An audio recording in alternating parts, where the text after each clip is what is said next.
ದೋಸ್ತಿ ಮಧ್ಯೆ ಈಗ ಹನಿ ಟ್ರ್ಯಾಪ್ ಫೈಟ್ ಬಹಳ ದೊಡ್ಡ ಮಟ್ಟದಲ್ಲಿ ನಡೀತಾ ಇದೆ.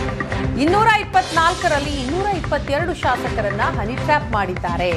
ಮಾಗಡಿ ಮಾಜಿ ಶಾಸಕ ಎ ಮಂಜು ಹೊಸ ಬಾಂಬ್ ಸಿಡಿಸಿದ್ದಾರೆ. ಇಬ್ಬರು ಶಾಸಕರು ಮಾತ್ರ ಹನಿ ಟ್ರ್ಯಾಪ್ನಲ್ಲಿ ಇಲ್ಲ. ಕುಣಿಗಲ್ ಕಾಂಗ್ರೆಸ್ ಶಾಸಕ ಡಾಕ್ಟರ್ ರಂಗನಾಥ್, ಶಾಸಕ ಬಾಲಕೃಷ್ಣ ಬಿಟ್ಟು ಎಲ್ಲರೂ ಕೂಡ ಹನಿ ಟ್ರ್ಯಾಪ್ನಲ್ಲಿ ಇದ್ದಾರೆ.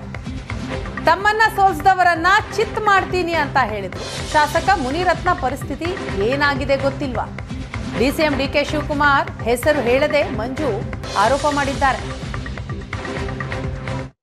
ಎಲ್ಲರೂ ಇದ್ದೀವಿ, ಕಾಂಗ್ರೆಸ್ನವರು ಇದ್ಮೇಲೆ ಜೆಡಿಎಸ್ನವರು ಬಿಜೆಪಿ ಇರಲ್ಲ, ಎಲ್ಲರೂ ಇದ್ದೀವಿ. ಇದ್ರಲ್ಲಿ ಡಾಕ್ಟರ್ ರಂಗನಾಥ್, ಡಾಕ್ಟರ್ ಬಾಲಕೃಷ್ಣ ಅಂದ್ರೆ ಗೊತ್ತಾಯ್ತಲ್ಲ, ಅವ್ರಿಬ್ರು ಬಿಟ್ಟು ಮಿಕ್ತರೆಲ್ಲ ಇದ್ದಾರೆ. ಯಾರ್ಯಾರು ಈ ಕೃತ್ಯನ ಮಾಡಿಸ್ತಾ ಇದ್ದಾರೆ, ಈ ಬಲೆನ ಬೀಸ್ತಾ ಇದ್ದಾರೆ, ಇದ್ರ ಹಿಂದೆಗಡೆ ಒಂದು ಫ್ಯಾಕ್ಟ್ರಿನೇ ತೆರೆದಿದ್ದಾರೆ ಅಂತೇಳಿ ನಾವ್ಯಾರು ಹೇಳ್ಬೇಕಿಲ್ಲ, ಕಾಂಗ್ರೆಸ್ನವರು ಹೇಳಾಗಿದೆ. ಅಸೆಂಬ್ಲಿಲಿ ಹೇಳಿದ್ದಾರೆ.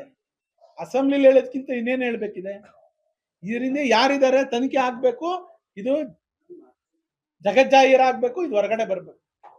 ಅವರೇ ಹೇಳೋರಲ್ಲಪ್ಪ, ಅವರೇ ಮನೆಯೆಲ್ಲ ಹೇಳಿದ್ರಲ್ಲ, ನನ್ನ ತಮ್ಮ ಡಿ ಕೆ ಸುರೇಶ್ ಅವ್ರನ್ನ ಸೋಲ್ಸಿರ್ತಕ್ಕಂಥವ್ರಿಗೆ ಲೆಕ್ಕ ಚಿತ್ ಮಾಡ್ತಾ ಇದ್ದೀನಿ ಅಂತ ಹೇಳೋರಲ್ವಾ?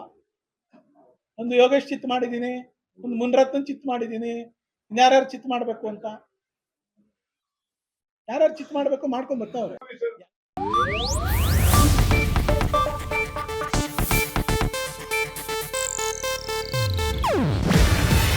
ಇದು ಏಷ್ಯಾನೆಟ್ ನ್ಯೂಸ್ ನೆಟ್ವರ್ಕ್ ಪ್ರಸ್ತುತಿ.